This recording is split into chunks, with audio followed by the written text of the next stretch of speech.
Salut à tous, j'espère que vous allez bien. On se retrouve dans une nouvelle semaine de vlog lecture. On commence pas cette semaine lundi, mais bel et bien mardi soir. Je suis rentrée depuis un petit moment du travail, il fallait que je fasse 2-3 choses là avant de vous prendre. Et pareil pour hier. Hier c'est simple en fait, j'ai pas vu la soirée passer, j'ai même pas vu la fin d'après-midi passer. J'ai été pas mal occupée et en plus de ça j'ai pas plus lu. Donc voilà, j'ai pas pu vous prendre hier, mais je me rattrape maintenant. Donc pour vous parler de ma lecture en cours, il s'agit de Franck Thillier. Il était 2 fois aux éditions Pocket. Je pense être quasiment à la moitié du livre, d'après mon marque-page. Je suis à la page 299.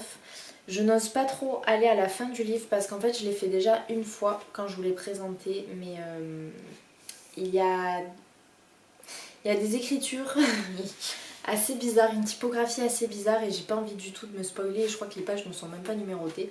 Donc je préfère ne pas savoir combien il y a de pages. Pour vous faire un petit résumé de cette histoire, eh bien nous sommes en 2018.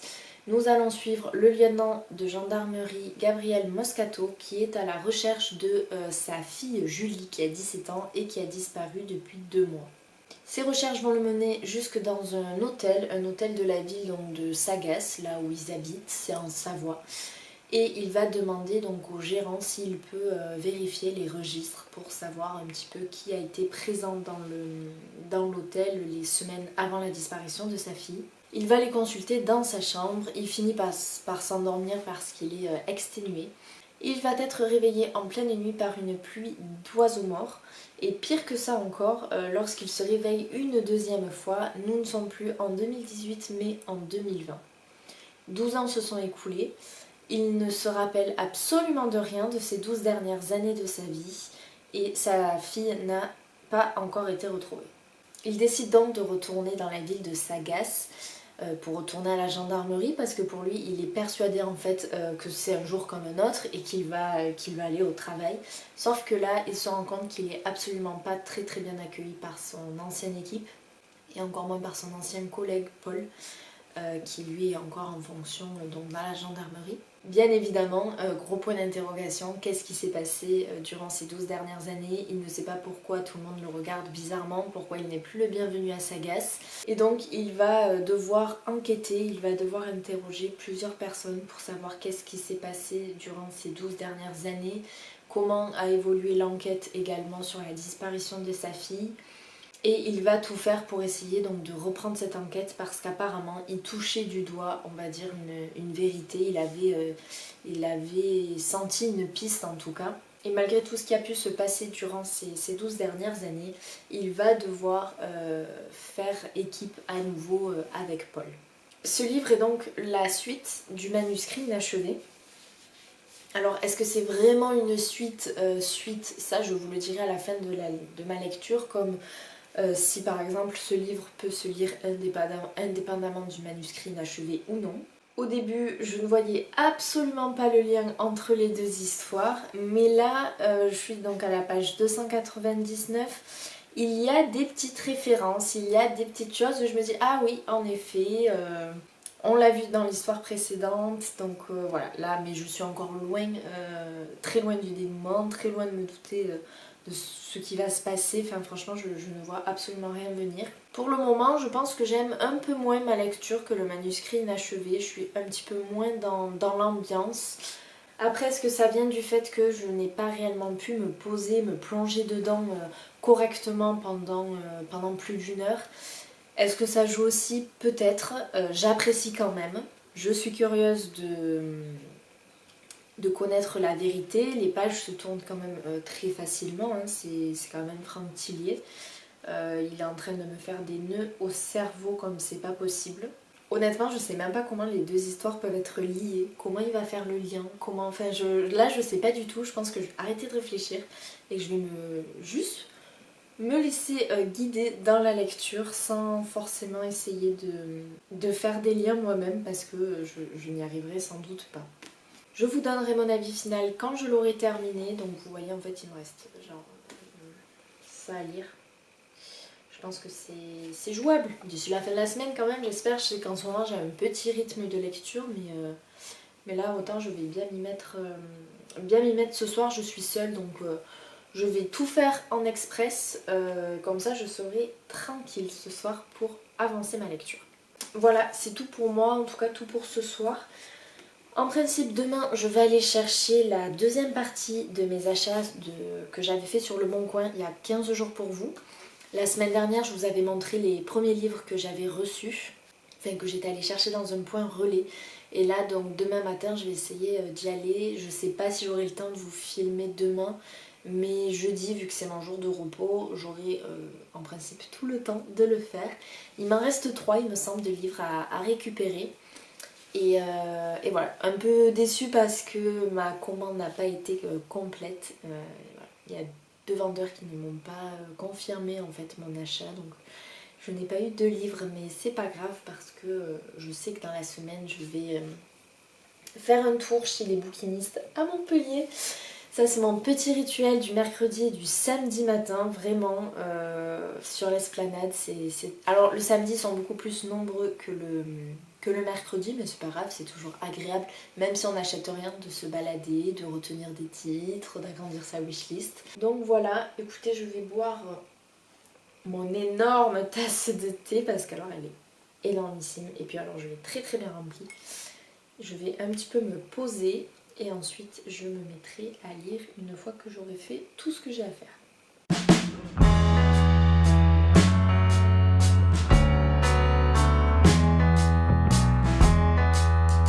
Nous sommes mercredi matin et en fait je voulais vous prendre pour vous montrer les achats. Vous l'entendez, il y a des travaux à côté de chez moi, je ne sais pas du tout combien de temps ça va durer, donc ça ne sera pas pour aujourd'hui, en tout cas pas pour ce matin. Nous sommes jeudi dans l'après-midi, j'en profite qu'il n'y ait plus de travaux enfin à côté de chez moi pour vous prendre. En revanche, il y a énormément de vent, on a de ces rafales de Mistral. J'espère que vous n'allez pas trop l'entendre, que ça va pas trop vous déranger durant le visionnage de cette vidéo. Donc je voulais vous prendre pour vous montrer les 3 derniers achats que je suis allée récupérer hier. Donc on va commencer avec le premier livre, il s'agit de Delphine de Vigan d'après une histoire vraie aux éditions J.C. Lattès. C'est un format, vous savez, semi-broché. Il y a souvent des jaquettes et d'ailleurs elles sont trop jolies.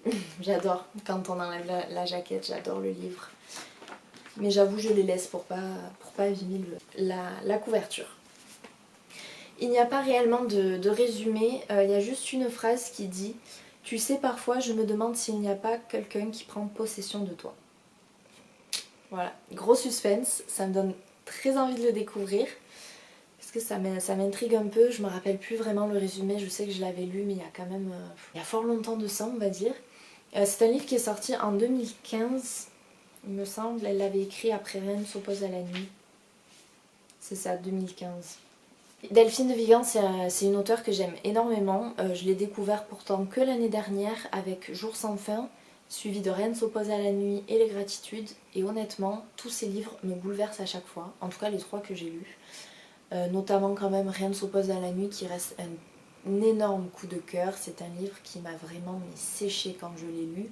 Je suis restée peut-être une semaine sans pouvoir ouvrir un autre livre tellement que l'histoire, tellement que les personnes me hantaient, vraiment. J'étais obsédée par ce livre et j'arrivais pas, vous savez, à me sortir cette histoire de ma tête. C'était vraiment plus fort que moi et même encore aujourd'hui, il y a des fois où j'y pense encore, donc pour vous dire à quel point ce livre m'a vraiment chamboulée.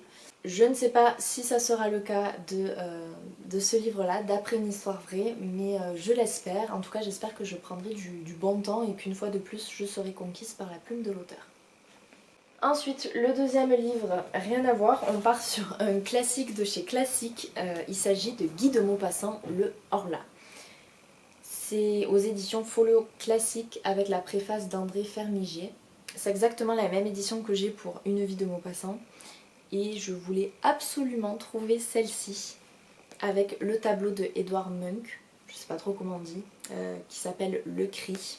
Parce que je me rappelle que étant petite, il y avait mes parents qui avaient une édition du Horla, c'était exactement la même en fait, et j'ai toujours associé ce tableau à ce livre, voilà. Et je voulais du coup le retrouver. parce que j'aime beaucoup ces éditions Folio, vous savez, qui mettent des tableaux souvent en avant, en première de couverture. Et vu que j'aime l'art, forcément l'un et l'autre ça se combine bien. Donc je vais vous lire la 4e de couverture. Peut-être parce qu'il a constaté dans sa famille et l'a pressenti en lui. Peut-être aussi parce que l'époque est celle des grands aliénistes, de Charcot en particulier, dont il suivait assidûment les leçons à la Salpêtrière. Maupassant est le premier écrivain du siècle dernier à avoir abordé de front le problème de la folie, comme un délire romantique, mais en termes de clinique et de peur. Non comme un délire romantique, mais en termes de clinique et de peur. Le hors-là, c'est l'autre, notre frère nocturne, le double qui s'insinue en nous, nous caresse, nous épie, donne à chacun de nos gestes un versant négatif et pervers.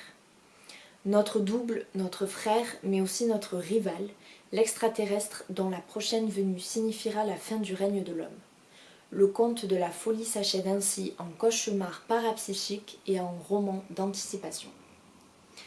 C'est un livre, il me semble, que je n'ai jamais lu entièrement.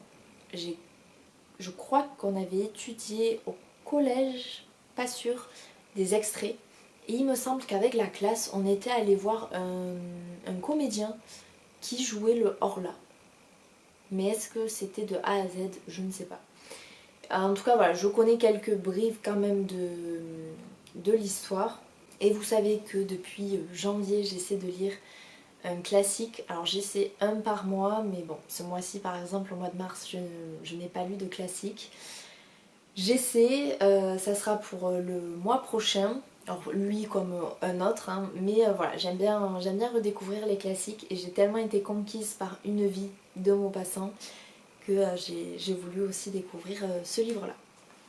Et enfin, le dernier livre, et pas des moindres, si vous saviez comment je suis contente de l'avoir trouvé, surtout qu'il est en parfait état, j'ai l'impression qu'il n'a jamais été lu.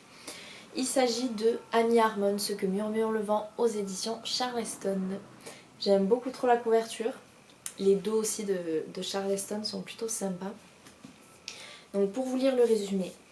New York 2021. Pour respecter les dernières volontés de son grand-père adoré, Anne Gallagher fait le voyage de Brooklyn jusqu'à Dromaer, un petit village du nord de l'Irlande, afin de disperser les cendres de son aïeul sur sa terre natale.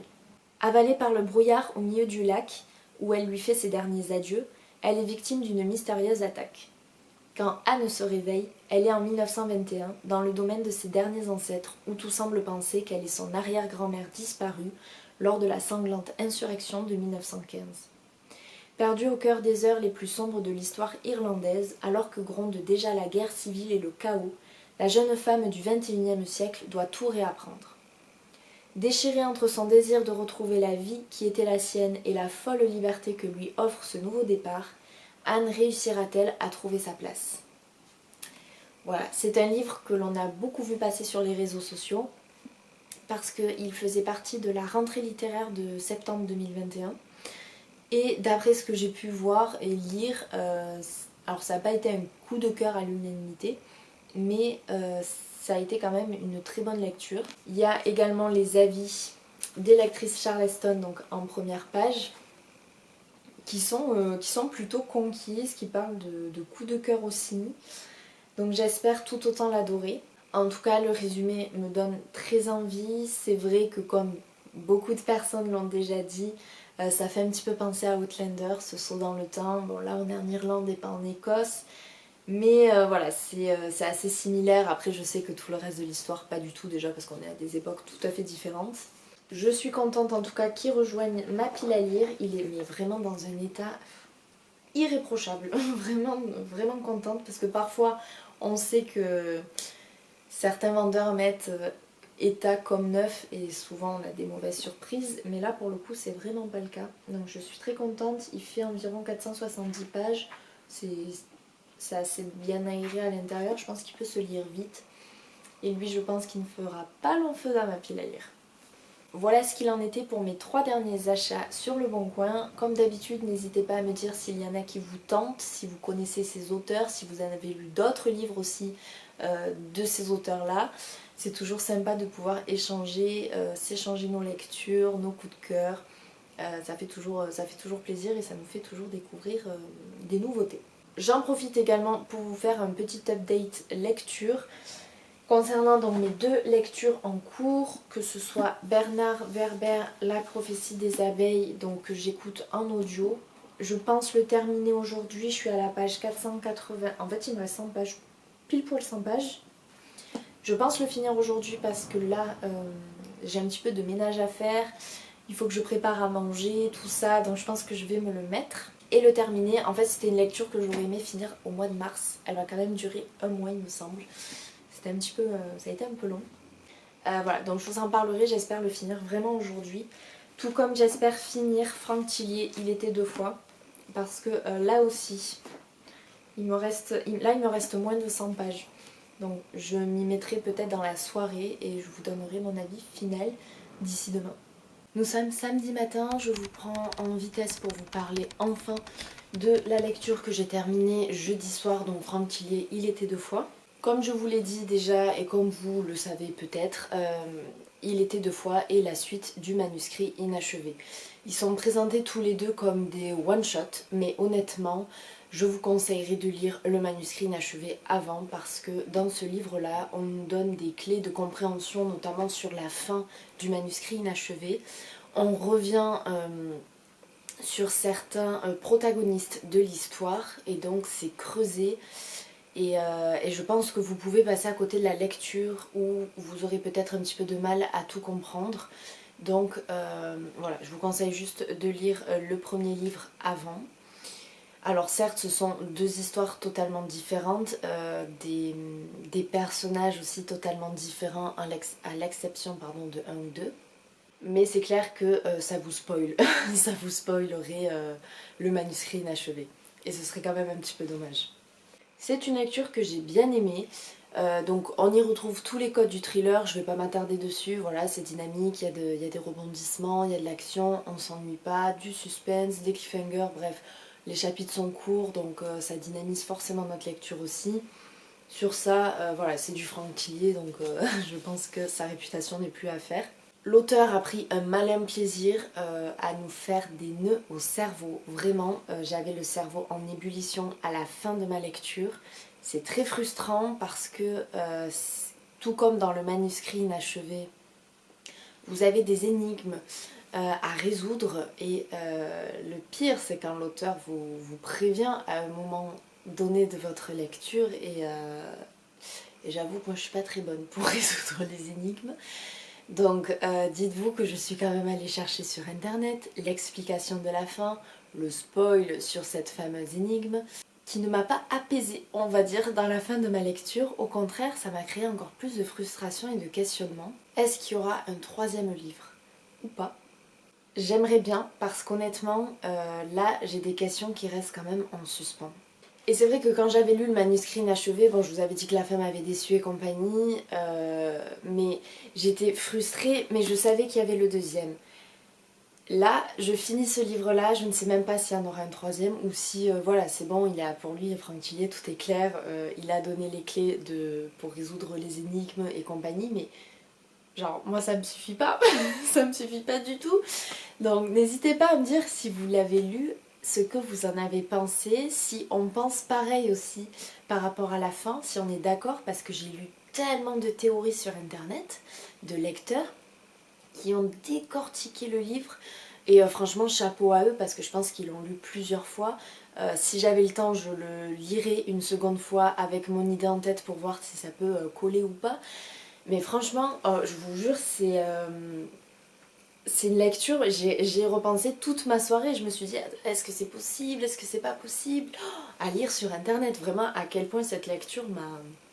C'est un énorme puzzle mais je pense qu'il me manque la dernière pièce en fait pour tout résoudre. Sinon il y a quand même un petit bémol, j'ai été moins prise dans ma lecture que dans le manuscrit inachevé, notamment par l'ambiance, je l'ai trouvée beaucoup moins, vous savez, pesante. Peut-être par l'histoire aussi, qui peut des fois s'avérer un petit peu pas compliqué, mais il y a des raisonnements à suivre.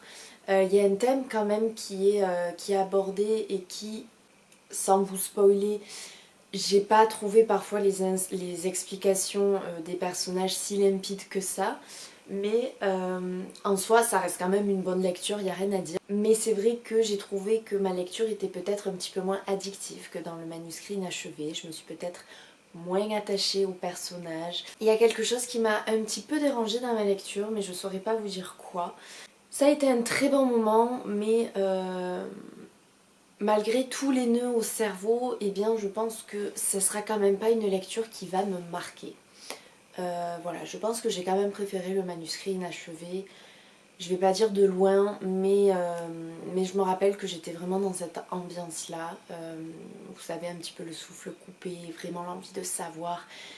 Dans celui-ci, je pense que j'avais mis la barre un peu haut concernant celui-ci. Ou même concernant la duologie, parce que c'est vrai qu'on en entend tellement parler en bien que je m'attendais à quelque chose d'incroyable. Et c'est souvent, malheureusement, ça m'arrive souvent quand je vois qu'il y a des livres qui ont une cote monumentale et donc je me mets une barre tellement haut et souvent je suis déçue parce qu'en fait ça correspond pas du tout à mes attentes. Forcément, hein, attentes presque inatteignables j'ai envie de dire. Donc voilà, c'est un bon livre mais il m'a manqué quelque chose pendant ma lecture. Donc voilà, c'est assez difficile d'en parler parce qu'en plus c'est un peu comme une suite quand même, donc j'ai pas trop envie de vous spoiler ou même vous spoiler l'intrigue. En revanche, ne vous fiez pas trop à la quatrième de couverture parce elle est valable uniquement pour le premier et le deuxième chapitre je crois. Après le lecteur est plongé dans l'inconnu. Mais honnêtement, c'est pas du tout une critique. J'aime bien des fois quand ne même pas lire la couverture voilà, pour me laisser surprendre, pour me laisser guider par ma lecture et découvrir page par page en fait l'histoire. Et c'est exactement ce qui va se passer dans ce livre. Hein. Là, le lecteur il est plongé dans le flou total. Et pareil, le lien avec le manuscrit inachevé arrive, je dirais pas assez tardivement, mais je crois qu'il arrive vers la moitié du livre et petit à petit tout va s'éclairer. En tout cas une partie parce que moi il y en a une que j'ai... Ah alors attendez, il y a juste ma tarte qui est prête donc je vais aller éteindre mon four. Je suis donc de retour, la quiche était prête donc je vais aller éteindre mon four.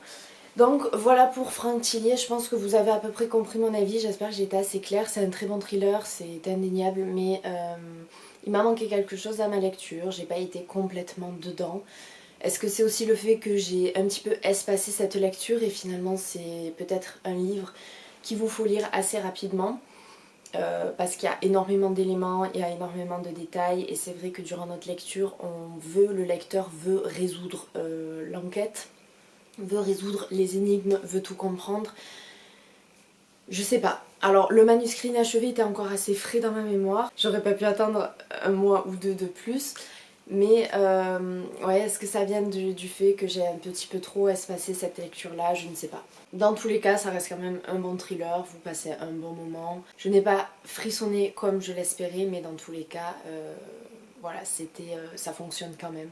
Donc je vous conseillerais encore une fois de lire le manuscrit inachevé avant.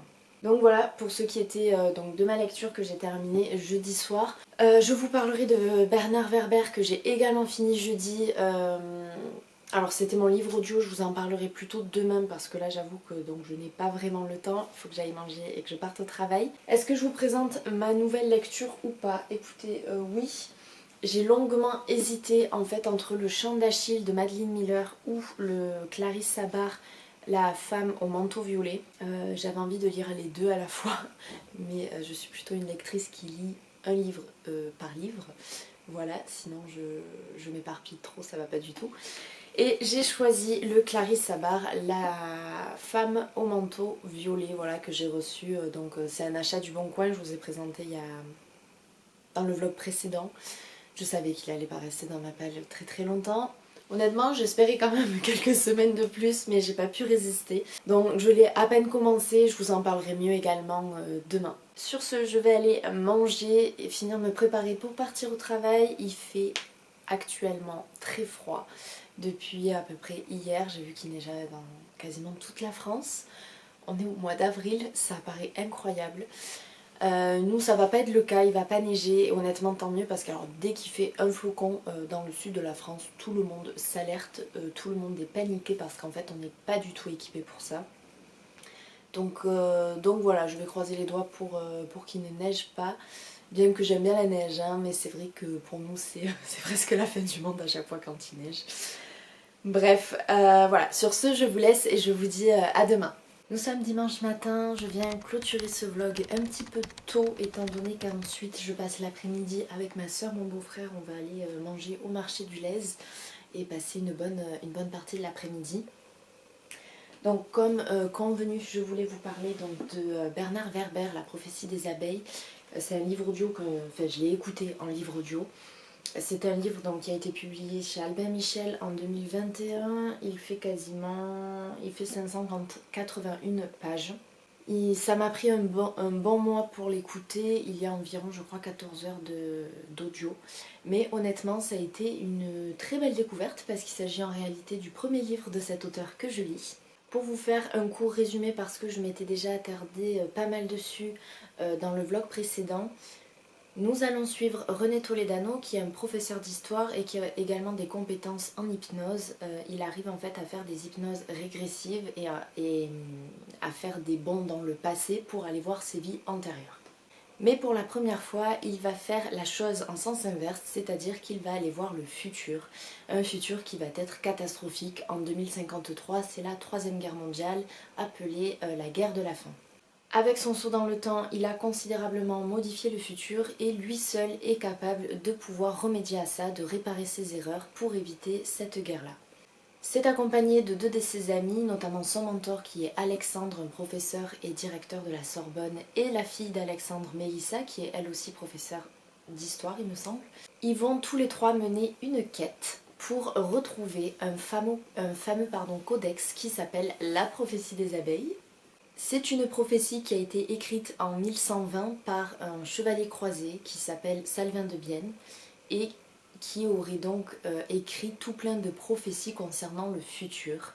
Vous savez, un petit peu à la Nostradamus, mais des prophéties qui vont hyper loin dans le temps. Je crois qu'elles vont jusqu'en 2120, quelque chose comme ça.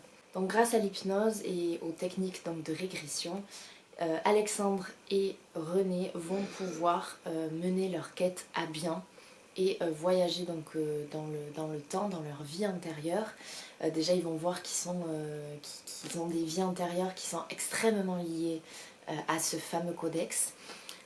Et donc, ils vont pouvoir essayer de tout faire pour mettre la main sur le codex et sauver donc l'humanité en 2053. C'est une quête qui s'annonce vraiment longue et périlleuse pour nos trois protagonistes et qui va être donc, on va dire, un petit peu à double temporalité étant donné qu'on a une partie de l'histoire qui va se passer dans le passé, surtout à l'époque médiévale, à l'époque des Templiers notamment, et durant leur présent à eux. Donc on est, je crois, en 2020-2021 parce qu'en fait il y a des mentions du Covid à l'intérieur, donc ça doit être ces années-là. Et donc l'aventure de nos personnages va être notamment entrecoupée par des chapitres beaucoup plus courts, des chapitres concernant la mythologie, concernant l'histoire avec un grand H, que ce soit sur certains personnages, que ce soit sur des peuples, et là notamment le peuple juif, mais que ce soit aussi sur des ordres religieux comme les Templiers, que ce soit militaires, comme les Teutoniques, enfin on a plusieurs histoires et en fait c'est chronologique, hein. On part de, je crois, c'est de la mythologie égyptienne pour arriver à quasiment de nos jours.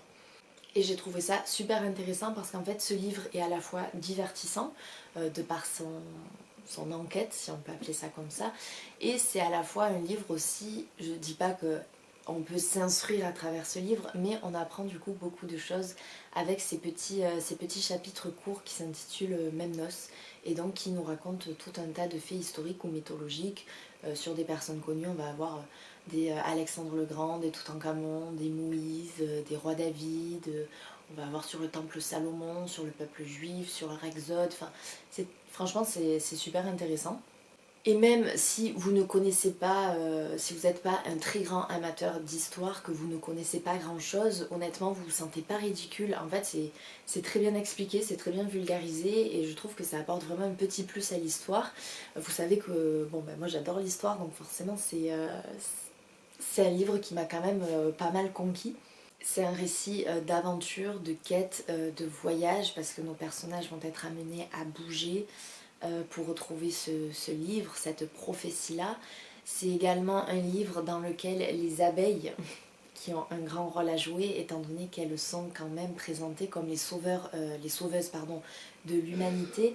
Elles vont être présentes en filigrane tout au long de ce livre-là.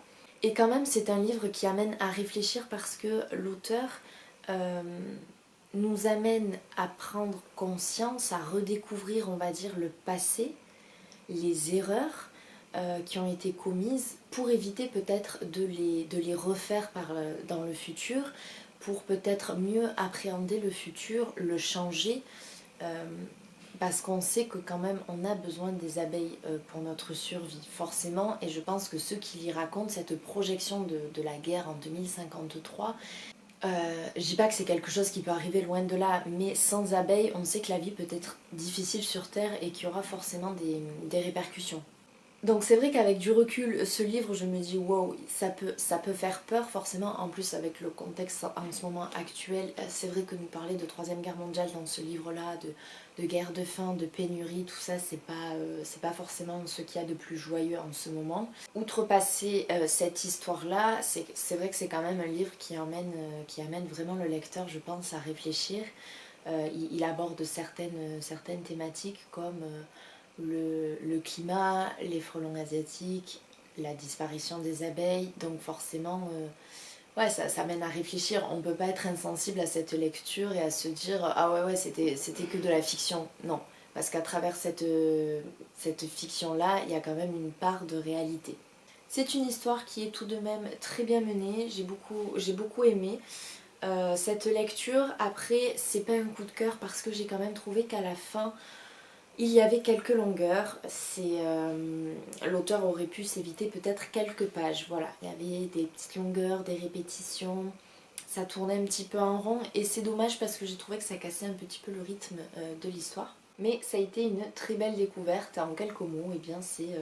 voilà, il va s'agir d'ordre des Templiers, des Teutoniques, de codex, de prophéties, de quêtes, de secrets, de futur, de passé, bref, ça mêle tellement de choses. On va dire que c'est une petite histoire au service de la grande histoire pour la sauver. Et ça a été voilà, une très très belle découverte. Ça me donne très envie de découvrir d'autres livres de cet auteur. Surtout s'il y a encore de l'histoire avec un grand H à l'intérieur. Donc voilà, concernant cette lecture, peut-être que le résumé vous paraîtra un peu flou. C'est vrai que j'en ai pas trop dit, mais justement j'en ai tellement dit au vlog précédent que là je voulais faire plutôt court et rester plus sur mon avis. En tout cas voilà, c'est un livre que je vous recommande si vous aimez l'histoire avec un grand H, si vous aimez l'époque médiévale. Même si vous n'êtes pas trop féru d'histoire, je vous promets ça passe. Ça passe vraiment, c'est très facile à lire. Ça reste quand même assez addictif et voilà, je vous le recommande vivement. Et concernant donc ma lecture en cours, il s'agit de La femme au manteau violet de Clarisse Sabar aux éditions Charleston. J'ai lu 91 pages. C'est un livre qui est assez court parce qu'il en fait 300, 360, quelque chose comme ça. Donc je pense l'avancer davantage en fin d'après-midi quand je rentrerai et je vous en parlerai très certainement mieux dans le prochain vlog parce que là l'histoire commence à peine et je ne saurais pas trop quoi vous dire si ce n'est de vous relire la 4e de couverture, chose que j'ai déjà fait dans le vlog précédent. Donc bon, je vais un petit peu attendre et ça va être ma lecture du dimanche et certainement je pense la finir quand même demain parce que voilà, c'est assez court, ça se lit super bien et c'est très intriguant là aussi. Donc voilà, c'est tout pour moi, pour aujourd'hui, pour cette semaine de vlog. J'espère qu'il vous a plu, que vous avez passé un bon moment en ma compagnie, que vous avez découvert de nouveaux titres, de nouveaux auteurs. N'hésitez pas comme toujours à me dire le livre que vous lisez, si vous connaissez certains livres que je vous ai présentés, donnez envie avec d'autres. C'est toujours un plaisir d'échanger. Et sur ce, je vous dis donc à la semaine prochaine dans un nouveau vlog.